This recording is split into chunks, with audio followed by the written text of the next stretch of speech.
Video kali ini saya akan membahas salah satu saham perusahaan swasta tetapi punya kompetitor itu juga BUMN yaitu CMNP, pengelola tol. Ya, saingannya Jasa Marga lah ya bisa dikatakan. Tetapi apakah bisa di-compare dengan Jasa Marga dan siapa yang terbaik dari penguasa atau bisa dikatakan pengelola jalan tol ini? Simak ulasannya tentang mengulas CMNP. Check this out. Oke, CMNP sendiri ini saya take di jam 13.54 jam perdagangan sesi 2 hari Senin 7 Juli.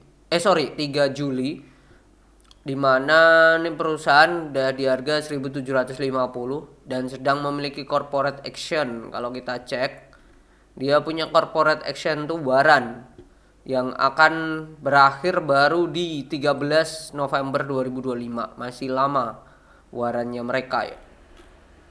Jadi silakan dikepoin aja CMNP strip W gitu.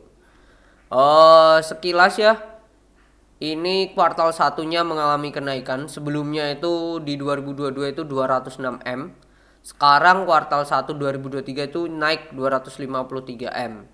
Kalau kita calculate ya, berarti kan 253 kurangi 206 dibagi 206. Ya, kenaikannya capai 22%. Perusahaan market cap-nya berada di 9,3 T. Oke, PI-nya berada di 9, PBV-nya berada di 0,88. Jadi bisa dikatakan nih sedang bisa dikatakan posisi murah lah ya. Kalau pakai pendekatan dari Pak Lokeng Hong, PBV under 1, PI under 15. Ini murah perusahaan ini. Nah, kita simak ya ulasannya. Oh ya, sebelum itu meskipun labanya ya dari 2021 ke 2022 ini naik, cuman kemarin tuh waktu RUPS, mereka ada RUPS di Juni tanggal 15 itu tidak ada pembagian dividen. Bahkan dividen perusahaan ini tuh terakhir 2014 atau berdasarkan laba 2013 gitu. Selain itu sudah tidak ada lagi sampai sekarang ya, hampir bisa dikatakan mau vakum 10 tahun ya. Mau vakum 10 tahun. Kalau kita lihat harganya secara year to date atau sejak awal tahun nih perusahaan sudah turun 15,44%. 15,44%. Oke. Dalam 5 tahun terakhir perusahaan pernah berada di angka 1000. Ini di 2020 ya, ini mungkin waktu Covid, dan tertingginya di ya nggak sampai 2500 sih dalam 5 tahun terakhir. Oke, kita simak ya langsung perusahaannya. CMNP ini perusahaan, kalau teman-teman Bapak Ibu sekalian mengerti atau mengenal nama Muhammad Yusuf Hamka. Nah, ini adalah pemilik manfaat akhir dari CMNP sendiri. Adalah entitas induk langsung perusahaan adalah BP2S Singapura atau BNP Paribas Singapore Branch Wealth Management, dan pemilik manfaat akhir adalah Muhammad Yusuf Hamka. Ini nama yang tidak asing. Oke, nama yang tidak asing, Yusuf Hamka. Terus kita lihat ya, kasnya sendiri mengalami kenaikan kalau dibandingkan tahun lalu. Tahun lalu itu hanya 356 M, sekarang 541. Kalau kita cek seperti biasa, kasnya di note nomor 4 kita cek.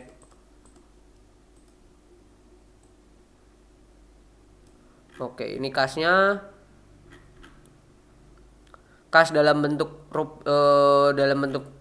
tabungan itu ada 14 M, sisanya 14 M dalam bentuk kas, di bank itu ada 41 M, dan sisanya di deposito itu sebesar 486 M. Gokil, bagus. Rasionya paling banyak di deposito dan terbanyak itu di Bank Kapital Indonesia ya, dalam bentuk rupiah, dan di dalam bentuk dolar itu ada di Bank Kapital juga. Terus kalau suku bunganya atau imbal hasilnya di rupiah itu, kalau rupiah ya 4,25 sampai 5,75, di dolar Amerika itu imbal hasilnya 1% sampai 1,25%. Jadi menaruh di rupiah keputusan yang tepat, dan deposito ya hal yang bagus. Kalau kita lihat ya secara liabilitas, ini mereka punya utang bank jangka pendek 400 M. Oke. Terus yang berbunga ya, kita sendirikan yang berbunga. Terus ini liabilitas yang jangka jangka panjang tapi jatuh temponya kurang dari 1 tahun, itu ada pinjaman bank juga, pinjaman jangka panjang nih, dan utang bank.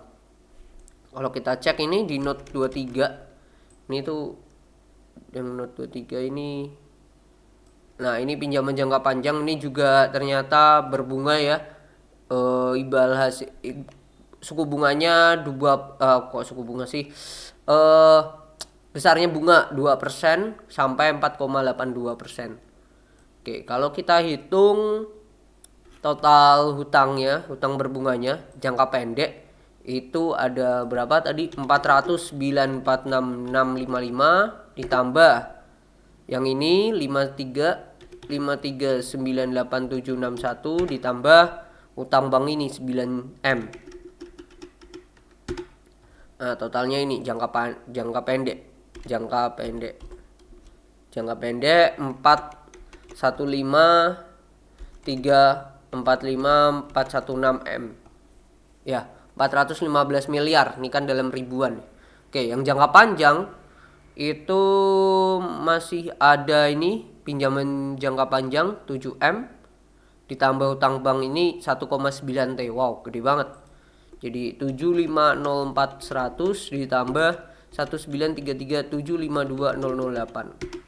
Oke, jadi totalnya yang jangka panjang itu 19412561008 atau 1,9T. 1,9T. Jadi kasnya udah nggak bisa nutup. Menurut saya yang jangka panjang itu bahaya. Apakah dikatakan sehat apa tidak? Cuma kalau hanya berdasarkan rasio itu tidak sehat gitu.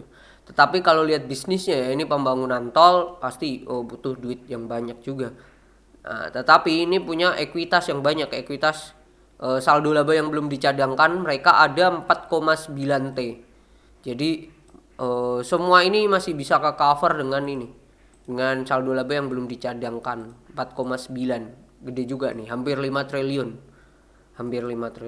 Kalau itu digunakan untuk dana itu, dana ini ya sudah ketutup, karena ini kan kalau di total 2 triliun lah, masih ada sisa 3 triliun bahkan. Oke, itu masih oke ya. Nah, kalau kita bandingkan dengan si Jasa Marga hutangnya dulu. Hutangnya Jasa Marga itu di jangka pendek bank nih ada 1788656. Ini dalam juta, berarti ini 1,7T. Oke, ini ada utang bank juga 738,690 ditambah utang obligasi 1100 350. Terus liabilitas keuangan jangka pendek lainnya 761725. Oke, jadi totalnya kalau Jasa Marga jangka pendeknya kita tulis dulu, jangka pendek itu 4,3T. Ya, 4,3T. 421. T ini M. Oke, tuh. Terus kalau jangka panjangnya ini ada utang bank 43. Wow, 43T. Wow, gede banget. 029377 ditambah keuangan bukan bank nih 200 ditambah utang obligasi 896176 ditambah udah nggak ada ini doang 44T. Wow, 44125,553 ya, 44T. Kalau di total ini 48, hampir 50T, sedangkan kasnya sendiri itu ada di angka 5,4T doang. 5,4. Terus di saldo labanya mereka, saldo laba yang belum ditentukan tuh 7 triliun gitu. 7 triliun, 7,9. Jadi saya bisa simpulkan kalau dibandingkan Jasa Marga, CMNP ini dari segi kesehatan perusahaan ini lebih sehat ya. Karena semua hutangnya itu masih bisa ke cover meskipun harus mengambil ekuitas dari saldo laba yang belum dicadangkan sebanyak 5 triliun. Mereka masih sisa 3 triliun. Sedangkan Jasa Marga ekuitas dari saldo laba yang belum ditentukan penggunaannya pun diambil, ini masih nggak bisa nutup ya, karena hanya 7,9 ya, 7,9, terus hutang kasnya hanya 5 triliun ya. Jadi kalau di total hanya 12T, hanya 12T, sedangkan tadi hutangnya hampir menyentuh 50 triliun, 48 lah ya. 48 triliun, jadi terlalu gede. Cuman keunggulannya mereka ya BUMN, that's it menurut saya ya. Nah, kita lihat ya, pendapatannya dia naik, beban pokoknya naik, make sense, tetapi kenaikannya ini tidak signifikan ya. Beban pokoknya ini perlu diapresiasi. Nah, kita hitung apakah beban pokoknya berhasil diturunkan. Nah, kita hitung. Kalau sebelumnya rasionya itu berapa sih? Dibagi 4, 222, 518,784 kali 100. Sebelumnya masa hanya 91, bentar salah nih. 4,446 dibagi 1, 222, 518,784 kali 100. Oke, sebelumnya 74,9% persentasenya. Kalau sekarang 86,007,141 dibagi 1600, 820, 117, 74,08, sebelumnya 74,9 tadi kan, something hampir 76. Jadi ada penurunan hampir 1%, meskipun kecil tapi perlu diapresiasi gitu untuk perusahaan. Cuman yang beban umum administrasi ini melonjak banget, bukan hampir ya, 100% lonjakannya. Sebelumnya hanya 25M, sekarang jadi 54M. Kalau kita cek di pendapatan note nomor 28, note nomor 28 untuk perusahaan, bentar mana nih. Nah, ini tuh pendapatan konstruksi mereka ada ya, pendapatan konstruksi penyelenggara tol ini ada 675M. Sebelumnya bahkan nggak ada. Jadi mungkin ini segmen bisnis yang baru di CMNP ya. Terus pendapatan tol semuanya mengalami kenaikan.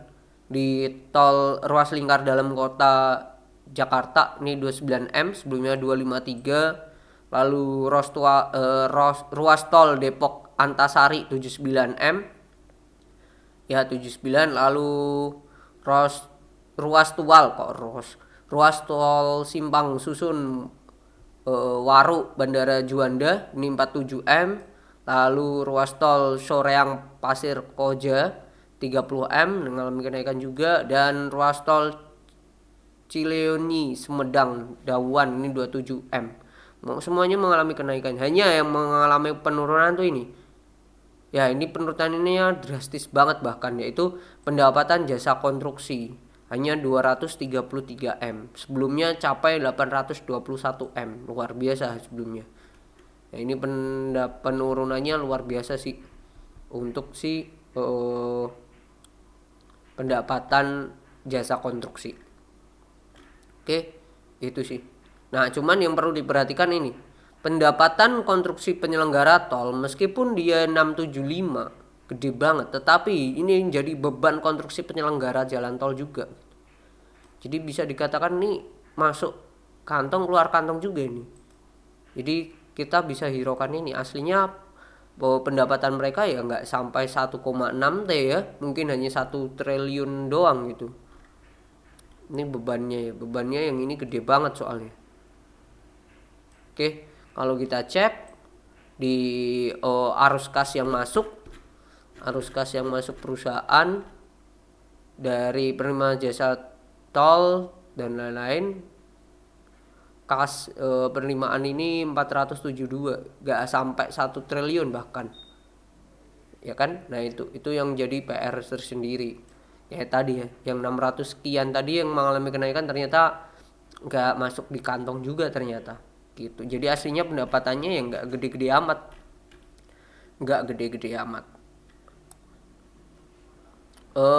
bahkan turun ya bisa dikatakan ya. Sebelumnya 1,2 ini jadi 1 triliun lah. Nah, kalau kita cek lagi penghasilan keuangan mereka itu kan juga mengalami kenaikan yang luar biasa ya. Sebelumnya 8,5 T jadi 8,5 M jadi 14,2 M. Jadi mengalami kenaikan juga. tetapi biaya keuangannya juga gede juga nih, jadi 53M juga gitu. Jadi aslinya ini bisa dikatakan pemilik entitas labanya ini juga tidak sebesar ini juga sih. Aslinya ya, tidak sebesar ini juga kalau teman-teman bisa perhatikan tadi. Karena yang masuk di kas penerimaan ini juga nggak segede ini. Tidak segede tadi ya. Jadi itu. Jadi kalau ditanya kesimpulannya bagaimana untuk CMNP, meskipun secara indikator PBV dan PR-nya murah, kalau menurut saya untuk CMNP enggak dulu. Cuman kalau kita bandingkan dengan Jasa Marga dari segi kesehatan perusahaan, CMNP lebih oke sih gitu. Dan kenapa saya mengatakan enggak dulu, memang konstruksi ini masih dalam catatan yang kurang oke lah ya, sektor yang masih belum oke di tak sampai tahun ini sih saya melihat ya. Mungkin yang oke lebih ke sektor properti.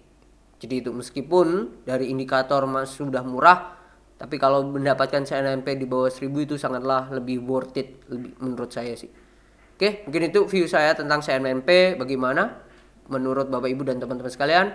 Bisa tulis di kolom komentar. Jadi itu mungkin yang bisa saya share dan semoga bermanfaat. See you on the next video. Bye bye.